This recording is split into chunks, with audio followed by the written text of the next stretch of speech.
नमस्कार। कार्यक्रम हाम्रो उत्पादनको विश्व बजारमा तपाईंलाई स्वागत छ।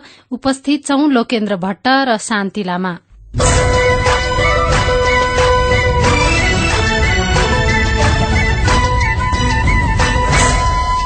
कार्यक्रम हाम्रो उत्पादनको विश्व बजार यूरोपियन युनियनको आर्थिक सहयोगमा संचालित गो इन्टरनेशनल परियोजना अन्तर्गत उत्पादन गरिएको कार्यक्रम हो। यो कार्यक्रम नेपाल उद्योग परिसंघ सीएनआई र सेन्ट्रिक अस्ट्रिया इन्टरनेशनल सीएआई संघको सहकार्यमा विश्व परिदृश्य वकालत मञ्चले तयार पारेको हो। गो इन्टरनेशनल परियोजनाले नेपाल सरकार वाणिज्य तथा आपूर्ति मन्त्रालयले पहिचान गरेका तुलनात्मक लाभ भएका तथा निर्यातजन्य वस्तु र सेवाको अन्तर्राष्ट्रिय बजार प्रवर्धनको क्षेत्रमा काम गर्छ। नेपाल व्यापार एकीकृत रणनीति 2010 मा समावेश गरिएका 19 वटा वस्तु तथा सेवाहरूमध्ये गो इन्टरनेशनल परियोजनाले एक जिल्ला एक उत्पादन अन्तर्गत 10 जिल्लाका 10 वटा वस्तुहरूलाई परियोजना कार्यान्वयनको लागि छनौट गरेको छ। कृषि खाद्य वस्तुहरू चिया, अलैंची, अदुवा, मुसुरोको दाल र औषधिजन्य जड़ीबुटी एवं सारयुक्त तेललाई छनौट गरिएको छ। त्यस्तै हस्तकला तथा औद्योगिक वस्तुहरूमा चाँदीका गहना, नेपाली हाते कागज, पश्मिना र उनका उत्पादनहरू रहेका छन्। सेवा क्षेत्रमा धार्मिक पर्यटकीय क्षेत्र लुम्बिनीलाई प्रवर्धनको क्षेत्रको रूपमा छनौट गरिएको छ। कार्यक्रम हाम्रो उत्पादनको विश्व बजारमा हामी निर्यातजन्य उत्पादनको बजारका विभिन्न पक्षहरू र स्थानीय स्तरमा उत्पादित वस्तु तथा सेवाको प्रवर्धन गर्नुका साथै त्यसको राष्ट्रिय र अन्तर्राष्ट्रिय बजारमा प्रवर्धनका लागि सरोकारवालाहरूसँग छलफल र अन्तर्क्रिया गर्छौं। कार्यक्रम हाम्रो उत्पादनको विश्व बजार हरेक बुधबार उज्यालो 90 नेटवर्क काठमाण्डुसँगै Ilam FM Ilam, radio Lumbini Rupandehi, Bheri FM Nepalgunj, radio Karnali Jumla र रेडियो सुदूर आवाज डडेलधुराबाट प्रसारण हुन्छ। आजको कार्यक्रममा हामीले गो इन्टरनेशनल परियोजना अन्तर्गत रूपन्देहीको बुटवलमा स्थापित सेवा विकास केन्द्रका कामहरूबारे केन्द्रका प्रबन्धक यादव भण्डारीसँग गरिएको कुराकानी, डडेलधुरा जिल्लामा पर्यटनको सम्भावनाका विषयमा एक रिपोर्ट र साताको विचार प्रस्तुत गर्नेछौं। कार्यक्रम सुन्दै गर्नुहोला।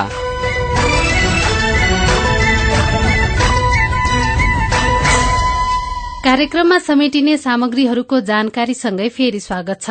नेपाली उत्पादनको अन्तर्राष्ट्रिय बजार प्रवर्धन गर्ने उद्देश्यले सञ्चालन भइरहेको गो इन्टरनेशनल परियोजना अन्तर्गत 5 वटै विकास क्षेत्रमा सेवा विकास केन्द्रहरू स्थापना गरिएका छन्। स्थानीय उद्योगी व्यवसायीहरूलाई व्यवसाय विकास सल्लाह दिने काम सेवा विकास केन्द्रले गर्छ। पश्चिमाञ्चलको पाल्पामा अदुवा र रूपन्देहीमा लुम्बिनीको पर्यटन प्रवर्धनका लागि गो इन्टरनेशनल परियोजना लागू भइरहेको छ। ती क्षेत्रका व्यवसाय सम्बन्धी व्यवसाय प्रवर्धनमा सहयोग गर्नका लागि रूपन्देहीको बुटवलमा सेवा विकास केन्द्र स्थापना गरिएको छ। यसै सन्दर्भमा बुटवलमा रहेको सेवा विकास केन्द्रले गर्ने कामका विषयमा प्रबन्धक यादव भण्डारीसँग कुराकानी गरेका छौं। हामी चाहिँ एउटा यो युरोपियन युनियनको फन्डेडमा चाहिँ सीएनआई को नेतृत्व अनि त्यसपछि डब्ल्यूबीएएफ को र सेन्ट्रिक अस्ट्रिया इन्टरनेशनल सीएआई को सहकार्यमा गो इन्टरनेशनल प्रोजेक्ट केन्द्र काठमाडौँबाट सञ्चालन भइरहेको छ र त्यो प्रोजेक्ट अन्तर्गत रहेर नेपालभरिमा 5 वटा विकास क्षेत्रमा सर्भिस डेभलपमेन्ट सेन्टरहरू स्थापना गरिएको छ र प्रत्येक सर्भिस डेभलपमेन्ट सेन्टरबाट त्यस क्षेत्रको एनटीआईएस जुन चाहिँ नेपालको चाहिँ एउटा व्यापार रणनीति छ त्यो अन्तर्गत परेका वस्तुहरूको प्रवर्धनको लागि सेवा केन्द्रको रूपमा सर्भिस डेभलपमेन्ट सेन्टर स्थापना गरिएको हो। अब यो सेवा विकास केन्द्रले खास गरिकन यो रूपन्देही र पाल्पाको लागि यहाँहरूले हेर्नुहुन्छ हैन, के कामहरू गर्छ? पर्यटन प्रवर्धन कसरी हामीले युरोपियन मार्केटमा बढ़ी भन्दा बढ़ी लुम्बिनीको पर्यटन प्रवर्धन गर्न सकिन्छ भन्ने विषय एउटा भयो र त्यसैगरी पाल्पाको अदुवा जुन एउटा चाहिँ पाल्पालाई अदुवाको चाहिँ उत्पादनको मुख्य जिल्लाको रूपमा पनि नेपालभरि हेर्ने गरिन्छ र त्यो पाल्पाको अदुवालाई पनि कसरी चाहिँ इन्टरनेशनल मार्केटमा हामीले चाहिँ प्रवर्धन गर्न सकिन्छ, कसरी चाहिँ एक्सपोर्ट गर्न सकिन्छ भन्ने विषयलाई लिएर हामीले चाहिँ यो सेवा केन्द्रले काम गरिरहेको अवस्था छ। हामीले लुम्बिनीका र बुटवल क्षेत्रका पर्यटन व्यवसायहरू जस्तै उहाँहरू होटल व्यवसाय हुनुहुन्छ, टुर एण्ड ट्राभल व्यवसायहरू हुनुहुन्छ, ट्रान्सपोर्टेसनको व्यवसाय गर्ने जुन व्यवसायहरू हुनुहुन्छ, उहाँहरूको खास गरी लुम्बिनीको पर्यटनका लागि अहिले भइरहेका गतिविधिहरू के छन् उहाँहरूले अहिले के समस्याहरू बेहोर्न परिरहेको अवस्था छ र ती समस्याहरूलाई हामीले कुन ढंगबाट चाहिँ समाधानको पाटोमा लान सकिन्छ र हामीले के कस्तो खालको सेवाहरू उहाँलाई दिँदाखेरि चाहिँ पर्यटन व्यवसायमा प्रवर्धन हुन्छ भन्ने विषयमा चाहिँ हामीले काम गरिरहेको अवस्था हो र खास गरी अब इन्टरनेशनल मार्केटमा हाम्रो सेवा लुम्बिनीको पर्यटनको चाहिँ एउटा चाहिँ त्यसलाई बेच्नको लागि हामीले होटलमा कस्ता खाले सेवाहरू प्रदान गर्नुपर्छ, हामीले चाहिँ ट्रान्सपोर्टेसन कस्तो व्यवस्था गर्नुपर्छ, टुर एन्ड ट्राभल गाइडहरू कस्तो राख्नुपर्छ, यस्ता कुराहरूलाई फोकस गरेर हामीले व्यवसायहरूलाई सुझाव सल्लाह दिइरहेका छौं। उहाँहरूबाट आएको आवश्यकताको कुरा अनि उहाँबाट आएको समस्याको कुराहरू हामीले कलेक्सन गरेर सेन्टरमा पठाएर सेन्टरबाट नेपाल गभर्नमेन्टसँग उहाँहरूको छलफल भएर त्यो समस्या समाधानतर्फ पनि हामी लागिरहेका छौं। खास गरी हामीले तेस्रो मुलुकमा भारतभन्दा बाहिर अथवा चाहिँ सार्क कन्ट्री भन्दा बाहिर उल्लेख्य रूपमा गरिरहेको अवस्था छैन र त्यसलाई चाहिँ खास गरी हामीले इन्टरनेशनलाइज गर्न अन्तर्राष्ट्रिय चाहिँ एउटा संस्थाहरूको पार्टनरशिपमा हामीले काम गरेको हुँदा सबै व्यवसायहरू उत्सुक हुनुहुन्छ र उहाँहरूले चाहिँ हामीलाई यो सेवा केन्द्रबाट बढी भन्दा बढी सेवा लिने चाहिँ प्रयास उहाँहरूले गरिरहनु भएको छ।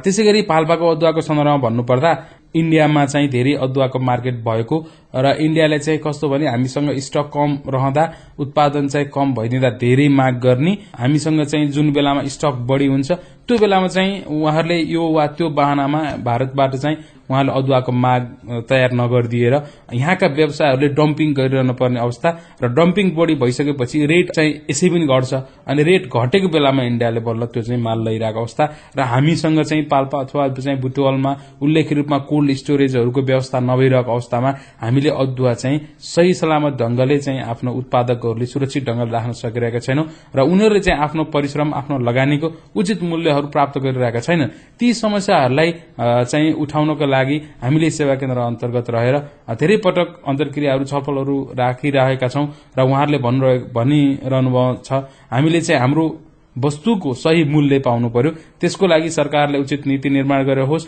वा सरकारवाला निकायहरूले सुझाव सल्लाह दिएर होस् यसको व्यवस्था होस् भनेर चाहिँ अदुवा उत्पादक कृषकहरू अनि त्यसको कलेक्टरहरू त्यसको एक्सपोर्टरहरू सबैको चाहिँ त्यस्तै खाले भोइस आइरहेको अवस्था छ।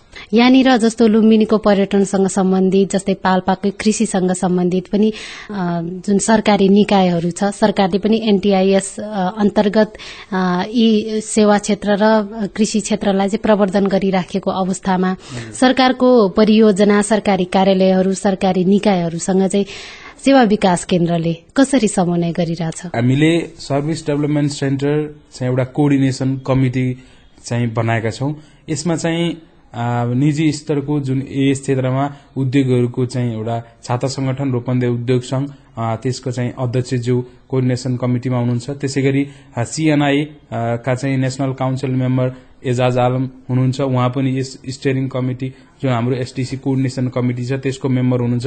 त्यसैगरी घरेलु तथा साना उद्योग कार्यालय रूपन्देहीका कार्यालय प्रमुख उद्योग अधिकृत चाहिँ उहाँ पनि यो चाहिँ कमिटिको मेम्बर हुनुहुन्छ। त्यसैगरी हामीले चाहिँ होटल एसोसिएसनहरूको अध्यक्षहरूलाई पनि हामीले एसटीसी कमिटिमा चाहिँ राखेका छौं। टुर एन्ड ट्राभल एसोसिएसन सिद्धार्थमा जुन साटा छ त्यसको अध्यक्ष पनि हाम्रो यो एसटीसी कमिटिको मेम्बर हुनुहुन्छ। त्यसैगरी पाल्पाको अदुवाको तर्फबाट प्रतिनिधित्व गर्ने सरकारी निकाय वा चाहिँ हाम्रो चाहिँ कृषकको तर्फबाट पनि प्रतिनिधिहरू हुनुहुन्छ। यसरी एउटा कमिटी बनेको छ। हामीले यो गतिविधिहरू सञ्चालन गरिरहँदा आइपर्ने समस्या समाधानका लागि सुझाव सल्लाह चाहिँ संकलनको लागि र चाहिँ जुन हाम्रो चाहिँ निजी क्षेत्र र चाहिँ सरकारी निकाय जुन अंगहरू छन् त्यसका चाहिँ कार्यालय प्रमुखहरूको एउटा समितिको एउटा हाम्रो चाहिँ एसटीसी कोअर्डिनेसन कमिटी छ। त्यो कमिटीले नै खास गरी हाम्रो यो सेवा केन्द्र सञ्चालनमा महत्वपूर्ण भूमिका र उहाँहरूले चाहिँ सहयोग पुर्याइरहनु भएको अवस्था छ। तपाईले सेवा विकास केन्द्रको चाहिँ व्यवस्थापन पनि गर्दै आउनु भएको छ, अध्ययन पनि गरिरहनु भएको छ टुरिज्म र यो कृषिको अदुवाको समस्या के छ भन्ने बारेमा। अहिलेसम्मको तपाईको अनुभवमा तपाईको अध्ययनमा सेवा विकास केन्द्रमा आएका प्रतिक्रियाहरूको आधारमा लुम्बिनीको पर्यटन र पाल्पाको अदुवाको के कस्ता खालका समस्याहरू छन् यो व्यापारमा, खास गरी अन्तर्राष्ट्रिय व्यापारको सन्दर्भमा? अदुवाको सन्दर्भमा इन्डियामा धेरै एक्सपोर्ट गरिने र चाहिँ नेपालको उत्पादनको रेसियो हेरेर इन्डियाबाट रेट कायम भइदिने र हामीले इन्डियाभन्दा तेस्रो मुलुकमा उचित चाहिँ प्रशोधन गरेर पठाउन सक्ने अवस्था नभइरहेको अवस्थामा हामीले इन्डियामा आधारित रहेर पाल्पाका कृषकहरूले अदुवाको व्यापार गर्नुपर्दा निश्चय पनि उहाँहरूलाई ठूलो समस्या परेको महसुस मैले गरेँ र यो चाहिँ यसको लागि हामीले अन्तर्राष्ट्रिय मापदण्ड अनुसारको प्रशोधन केन्द्र र त्यहाँ अन्तर्राष्ट्रिय बजारमा बिक्ने खालको क्वालिटीपूर्ण अदुवा चाहिँ हामीले यस क्षेत्रमा संकलन प्रशोधन र त्यसको स्टोरेजदेखि त्यसलाई फिनिश गराएर आइटम जसरी चाहिँ अन्तर्राष्ट्रिय बजारमा बिक्छ त्यो अनुसारको वस्तु तयार गर्न सक्यौं भने हाम्रो अदुवाको बजार पाल्पाको अदुवाको बजार अत्यन्तै राम्रो रहेको मैले पाएँ। तर त्यसको लागि सरकारी निकाय निजी स्तर संघ संस्थाहरू कृषकहरू सबैको हातेमालो हुन जरुरी रहेको मैले ठानेको छु। त्यसैगरी पर्यटनको विषयमा भन्नुपर्दा इन्डियाले चाहिँ भारतमा चाहिँ त्यस्तै खाले लुम्बिनी बनाइरहेको अवस्थाले चाहिँ जुन एउटा चाहिँ नकारात्मक प्रचार प्रसार छ त्यो एउटा असरको रूपमा रह्यो। त्यसैगरी हाम्रो भन्सारमा अलिकति व्यवस्थित छैन अनि भिसाका कुराहरूमा पनि समस्याहरू आइरहेका छन्। त्यसैले होटल तथा रेस्टुरेन्ट व्यवसायहरूले एउटा अनलाइन पेमेन्टको सिस्टमको जुन एउटा समस्या छ जहिले पनि इन्डियामा आश्रित हुनुपर्ने डाइरेक्ट विदेशीहरूले अब युरोपियन अमेरिकन कन्ट्रीहरूबाट चाहिँ डाइरेक्ट लुम्बिनीको होटलमा चाहिँ पेमेन्ट गर्न नसक्नु यस्ता खाले समस्याहरू पनि एउटा पर्यटन लुम्बिनीको पर्यटन प्रवर्धनमा समस्या देखिएको छ।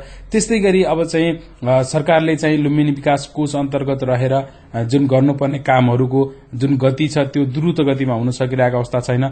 टुर गाइडहरू जुन छन् तिनीहरू चाहिँ अलिकति नलेजले चाहिँ पोख्त भएका टुर गाइडहरूको पनि अभाव छ। यस्ता खाले थुप्रै समस्याहरूले गर्दा लुम्बिनीको पर्यटनमा विकास गर्न नसकिएको भन्ने मैले मेरो अध्ययनले भेटेको छु र यस्ता खाले समस्याहरू समाधानका लागि हामीले गो इन्टरनेशनल प्रोजेक्ट एसटीसी रूपन्देहीको तर्फबाट र हाम्रो चाहिँ प्रोजेक्टको सेन्ट्रल अफिसबाट पनि यस्ता समस्या समाधानका लागि विभिन्न खाले उपायहरू र चाहिँ ती योजनाहरू तयार पारिएको छ। अबको सेवा विकास केन्द्रको योजनाहरू के छन्? जसरी हुन्छ यस लुम्बिनीको पर्यटनको प्रवर्धन र पाल्पाको अदुवालाई अन्तर्राष्ट्रिय अझै विशेष गरी युरोपियन मुलुकमा पुर्याउने हाम्रो जुन लक्ष्य हो त्यसको लागि हामी अनवरत रूपमा कार्यरत छौं र एसटीसी रूपन्देहीले लुम्बिनीको पर्यटन व्यवसायहरूसँग राखेर पटक पटक छलफल गरिरहेको अवस्था छ। उहाँहरूको समस्या समाधानको लागि एसटीसीले भरमग्दुर प्रयास गरिरहेको छ। विभिन्न खाले तालिम र विभिन्न खाले अन्तर्क्रिया र त्यो कार्यक्रमहरू ल्याउने योजनामा हामी छौं। त्यो कार्यक्रमहरू आइसकेपछि त्यसबाट आउने जिस्टहरू फेरि हामीले बसेका अन्तर्क्रियाहरूबाट आएका सुझाव सल्लाहहरू हामीले त्यसलाई चाहिँ एउटा लिपिबद्ध गरेर मन्त्रालय सम्बन्धित निकाय पर्यटन कार्यालय सबैमा पठाउने चाहिँ हामीले योजना बनाएका छौं। अब अन्तमा तपाईको यो सेवा विकास केन्द्रको जो सेवाग्राहीहरू हुनुहुन्छ इच्छुकहरू हुनुहुन्छ यसको बारेमा बुझ्नलाई उहाँहरूलाई के भन्नुहुन्छ? यस क्षेत्रका पर्यटन व्यवसायहरू जसले लुम्बिनीको पर्यटन प्रवर्धनका निम्ति खटिरहनु भएको छ उहाँहरू र पाल्पाको अदुवाका लागि कृषकहरू कलेक्टरहरू अनि एक्सपोर्टरहरू जति हुनुहुन्छ यहाँहरू सबैलाई म के आग्रह गर्न चाहन्छु भने तपाईहरूसँग कस्ता खाले समस्या छन् तपाईहरूको सम्भावनाहरू के छन् यस्ता खाले कुराहरूलाई एउटा एजेन्डाको रूपमा हामीलाई प्रस्तुत गर्नुहोला। हामीले गर्न सक्ने बुटवलबाट गर्न सक्ने रूपन्देहीबाट गर्न सक्ने समाधानहरू यही गरौँला। नभएमा हामीले सबै चाहिँ एउटा लिपिबद्ध तरिकाले केन्द्रमा पठाएर तपाईहरूको समस्या समाधानको लागि हामी लाग्नेछौं र सेवा केन्द्रमा विभिन्न खाले तपाईलाई चाहिने अब जस्तो भनौं बिजनेस प्लानहरूको पनि आवश्यक पर्न सक्छ। त्यसको लागि पनि हामीले सुझाव सल्लाहहरू तपाईहरुलाई दिन सक्छौं र अहिलेसम्म गरिरहेका गतिविधिमा केही सुधार गर्न सकिने सम्भावना हुन सक्छन्। त्यसको लागि पनि हामीले यहाँहरूलाई सुझाव सल्लाह दिन जहिले पनि तयार छौं। जतिबेलै पनि रूपन्देही उद्योग संघको सचिवालयमा सम्पर्क गरेर एसडीसी रूपन्देहीमा सँग कन्ट्याक्टमा सामिप्यमा रहेर तपाईहरुसँग काम गर्न हामी इच्छुक छौं। उहाँ हुनुहुन्थ्यो गो इन्टरनेशनल परियोजना अन्तर्गत रूपन्देहीको बुटवलमा स्थापित सेवा विकास केन्द्रका प्रबन्धक यादव भण्डारी। सेवा विकास केन्द्रका विषयमा हामीसँग कुराकानी गर्दै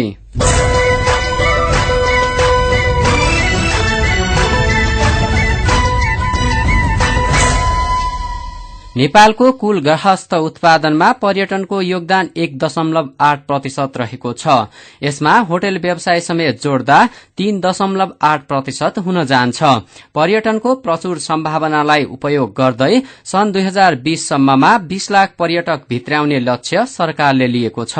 सरकारले चालू त्रिवर्षीय योजनामा पनि पर्यटनका लागि नयाँ गन्तव्यको खोजी पहिचान र विकास गरी पर्यटन उद्योगबाट उल्लेख्य रोजगारी सिर्जना गर्ने लक्ष्य राखेको छ, जसले गर्दा अन्ततः गरीबी न्यूनीकरणमा समेत सघाउ पुग्नेछ।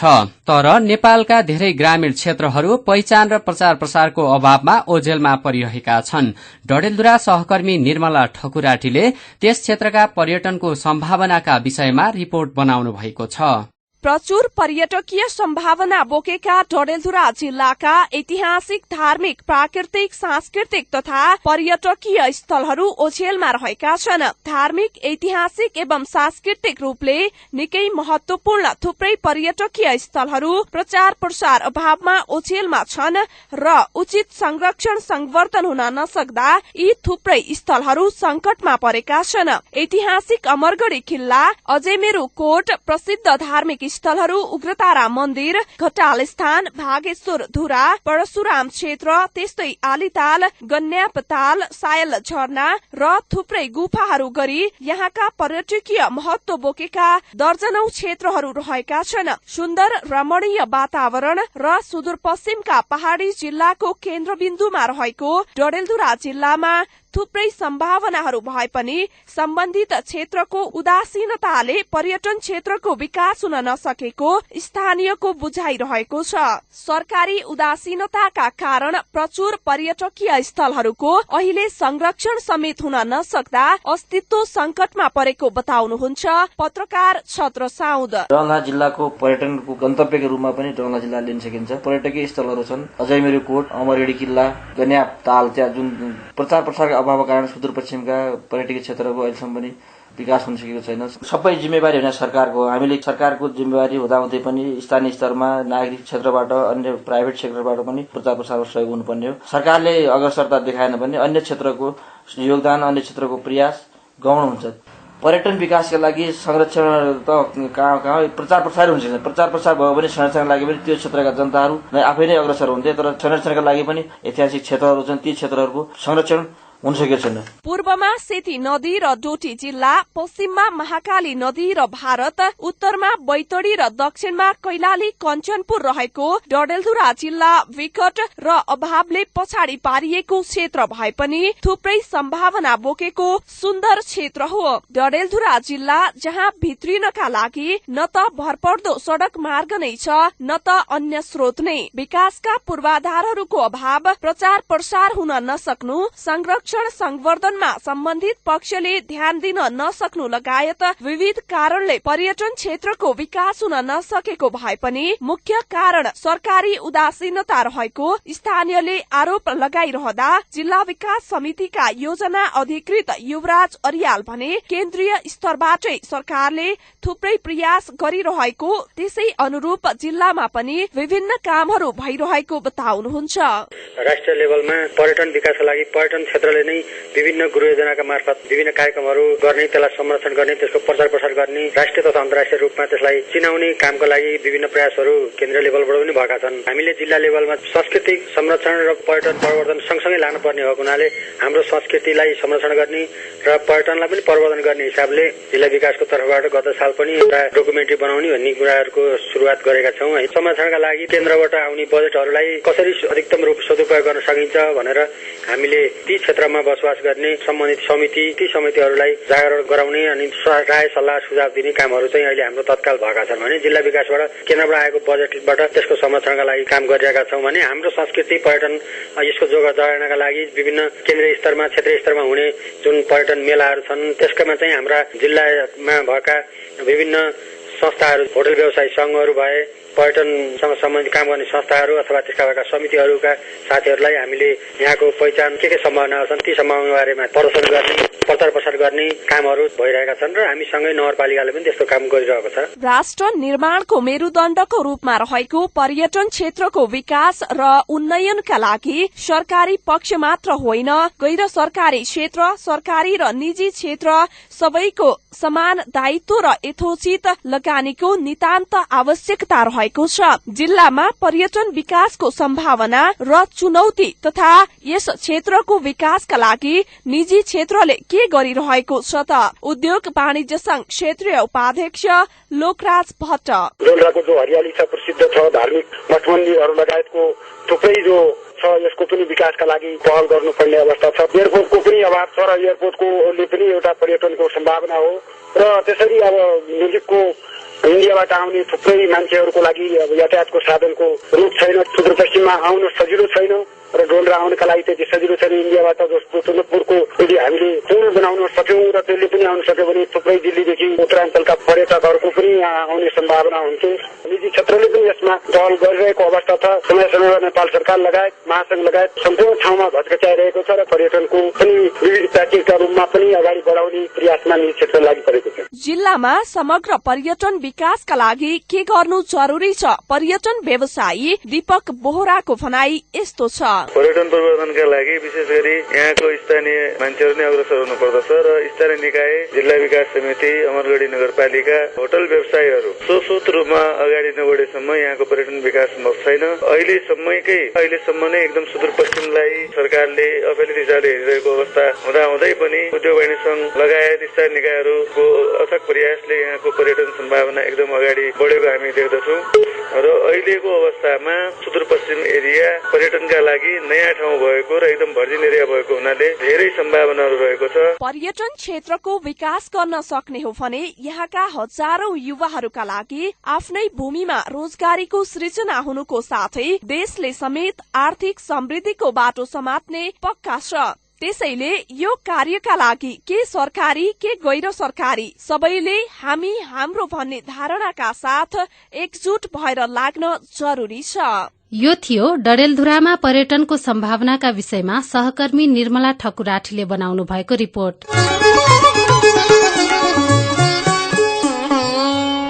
गो इन्टरनेशनल परियोजना अन्तर्गत स्थानीय स्तरका व्यापार व्यवसाय बढ़ाउन र स्थानीय स्तरका साना तथा मझौला उद्यमीहरूलाई व्यापार सल्लाह र व्यवसाय विकास सेवा प्रदान गर्नको लागि 5 वटै विकास क्षेत्रमा सेवा विकास केन्द्रको स्थापना गरिएको छ।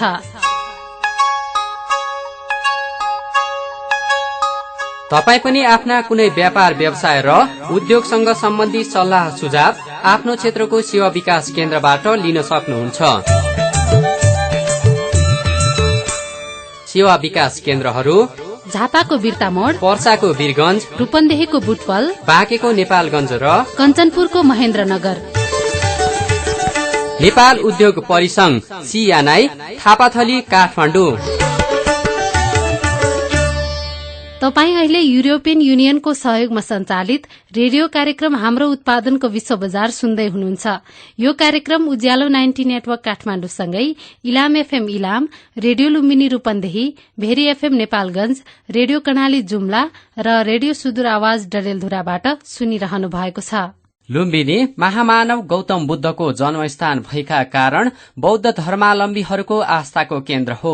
सन् 1997मा युनेस्कोले विश्व सम्पदा सूचीमा सूचीकृत गरिसकेपछि लुम्बिनीले विश्वका धेरै मानिसका लागि पनि दर्शनीय स्थलको रूपमा पहिचान पाएको छ। सरकारले लुम्बिनीको ऐतिहासिक पुरातात्विक महत्वको संरक्षण तथा प्रचार प्रसार गरी यो क्षेत्रलाई अन्तर्राष्ट्रिय पर्यटनको केन्द्रको रूपमा विकास गर्ने भनेको छ। तर लुम्बिनीमा आउने पर्यटकबाट त्यस क्षेत्रका पर्यटन व्यवसायीले भने जस्तो फाइदा लिन सकेको छैन।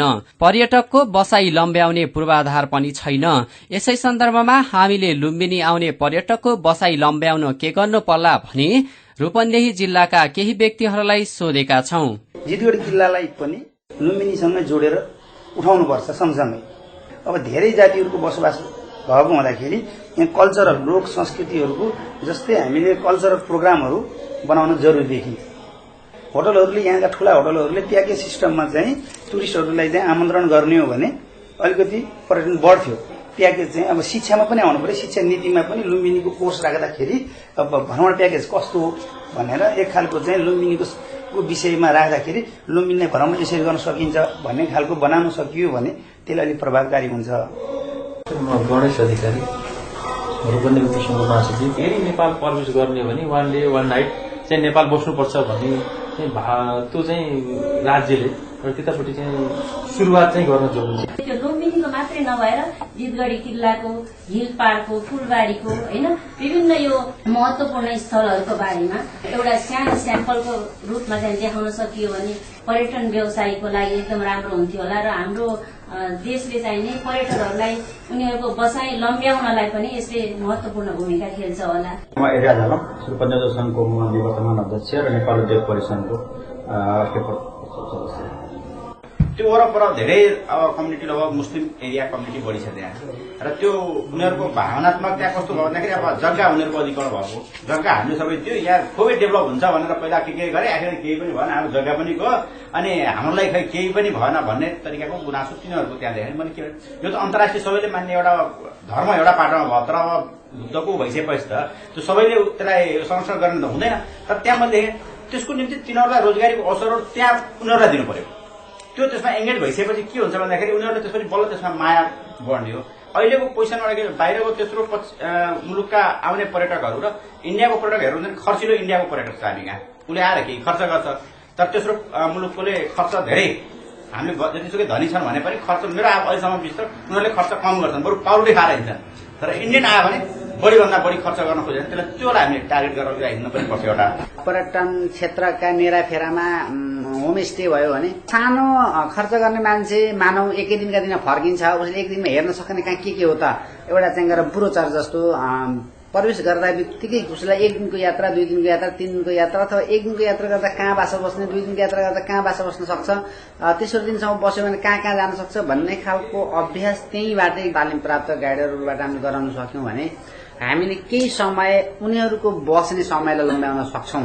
यो थियो लुम्बिनी आउने पर्यटकको बसाई अवधि लम्ब्याउन के गर्नु पर्ला भन्ने विषयमा रूपन्देही क्षेत्रका सरोकारवालाहरूको विचार। आजको कार्यक्रम यति नै। कार्यक्रमबारे तपाईको सल्लाह सुझाव पठाउनका लागि हाम्रो ठेगाना हो रेडियो कार्यक्रम हाम्रो उत्पादनको विश्व बजार विश्व परिदृश्य वकालत मञ्च post box number 9929 Kalanki Kathmandu. Phone तथा फ्याक्स नम्बर 01484111 साथमा हाम्रो इमेल ठेगाना wvaf.radio@gmail.com मा पनि पत्राचार गर्न सक्नुहुन्छ। तपाई हामीलाई उत्पादन तथा व्यापार सम्बन्धी प्रश्न तथा समस्या पनि पठाउन सक्नुहुन्छ। यसका साथै तपाईले हाम्रो उत्पादनको विश्व बजार सुनिरहनु भएको स्थानीय रेडियो मार्फत पनि हामीलाई सल्लाह र सुझाव पठाउन सक्नुहुन्छ। आजको कार्यक्रम सुन्नु भएकोमा तपाईलाई धेरै धेरै धन्यवाद। कार्यक्रम उत्पादन सहयोगी दिनेश निरौला र गो इन्टरनेशनल परियोजनाका प्रबन्धक सीता गौतम आचार्यलाई पनि धन्यवाद दिँदै आगामी सातासम्मका लागि कार्यक्रमबाट शान्ति लामा र म लोकेन्द्र भट्ट बिदा हुन्छौं। नमस्कार।